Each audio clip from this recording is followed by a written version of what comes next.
이것은 동성혼을 인정하는 길이라고 저는 생각합니다. 제1장 2조에 생활 동반자 관계란 대한민국 국적 또는 영주권을 가진 청년이 된 두 사람이 상호 합의하면 할 수 있는 겁니다. 충분히 의도적으로 동성혼을 염두에 두고 저는 이 법을 만들었다는 생각이 있고요. 아까 독일을 말씀하셨는데 맞습니다. 생활 동반자 관계법이 2001년 독일에서 제정됐습니다. 하지만 그거 아십니까? 2017년에 폐지됐습니다. 가족 관계라는 제도를 어떻게 운영해 나가야 되는지, 혼인 제도를 어떻게 수정 보완해 나가야 되는지, 아니면 이대로가 좋을지에 대해서 충분한 검토가 있어야 되고요. 이거를 지지하는 분들의 입장을 저 모르는 바 아닙니다만 반대하는 분도 못났거나 시대에 뒤처지거나 바보는 아니라고 생각합니다. 반대하는 분들의 입장이 무엇인지도 충분히 들어봐서 충분한 수기 과정 전에 이 법안을 통과시키는 일은 절대 없어야 된다고 저는 생각합니다. 감사합니다. 조정훈입니다. 법무부 장관님께 질의 드리도록 하겠습니다. 관련 법안, 똑같은 법안입니다. 저는 이 법안이 굉장히 커다란 변화를 제안하고 있고, 이 변화에 대해서 국민들, 우리 의원들이 어떤 내용인지를 정확하게 알고 토론해야 된다고 생각하고요. 개인적인 입장은 너무 많이 큰 변화를 주장해서 아직 우리 사회는 적절하지 않다라는 확신을 갖고 있습니다. 두 가지입니다. 첫 번째는 이것은 동성혼을 인정하는 길이라고 저는 생각합니다. 제1장 2조에 생활 동반자 관계란 대한민국 국적 또는 영주권을 가진 청년이 된 두 사람이 상호 합의하면 할 수 있는 겁니다. 충분히 의도적으로 동성혼을 염두에 두고 저는 이 법을 만들었다는 생각이 있고요. 두 번째는 아까 우리 존경하는 박범계 의원님이 이제 1인 가구 말씀을 하셨는데, 1인 가구는 1인 가구 하면 됩니다. 대한민국에서 40% 1인 가구 지금 막는 법안은 없습니다. 지금 이것은 두 성인이 혼인에 준하는 관계, 법률적 보호를 해달라라는 요청인데요. 저는 모든 것이 그렇지만 모든 의무와 권리에는 의무가 있습니다. 왜 대한민국 법률이 혼인 관계자에 있는 사람들에게 이렇게 많은 혜택을 주는가?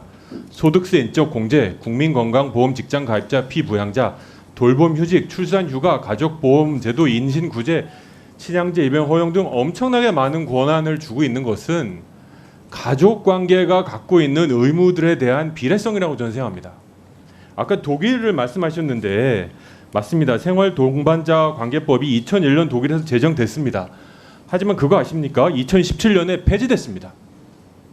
독일 2017년에 생활 동반자법 폐지됐습니다. 법원 행정처장님 이것도 아십니까? 아니면 또 검토해보고 말씀하실 겁니까? 몰랐습니다. 모르셨죠? 네. 저는 이 법이 있는 그대로를 말고 숨기면 안 된다고 생각합니다. 이 법으로 인해서 과연 우리 대한민국이 동성혼을 인정할 준비가 되어 있는지, 가족이 아닌 그야말로 생활 동반자 관계를 통해서 그야말로 가족이 아닌 다른 관계에서 가족에게 부여됐던 모든 혜택을 주는 것이 우리 대한민국 공동체 운영에 맞는 건지에 대한 고민이 있어야 되는데, 저는 이 법안의 그 설명을 보면서 참 교묘하게 빗나갔다. 참 교묘하게 이런 의도를 갖지 않으면 너무너무 좋은 얘기만 해놨다라는 생각이 듭니다. 앞으로 법무부에서 이 법안의 검토를 하시고 법원 행정처에서도 의견을 내실 텐데, 이런 면들을 좀 더 뾰족하게 이슈를 정의하시고 이거에 대한 분명한 입장을 좀 내주셨으면 좋겠습니다.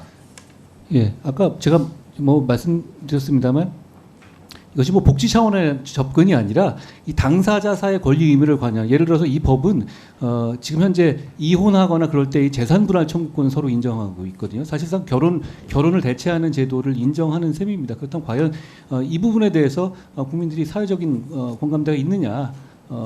그 부분에 대해서 그 부분이 관건이라고 생각하고요. 저는 소수자라든가 사회적 약자는 당연히 보호해야 하는데 과연 그걸 제도적으로 어디까지 포섭할 것이냐는 좀 다른 문제라고 생각합니다. 그러니까 그런 차원에서 저희가 객관적으로 잘 검토해서 말씀드리겠습니다.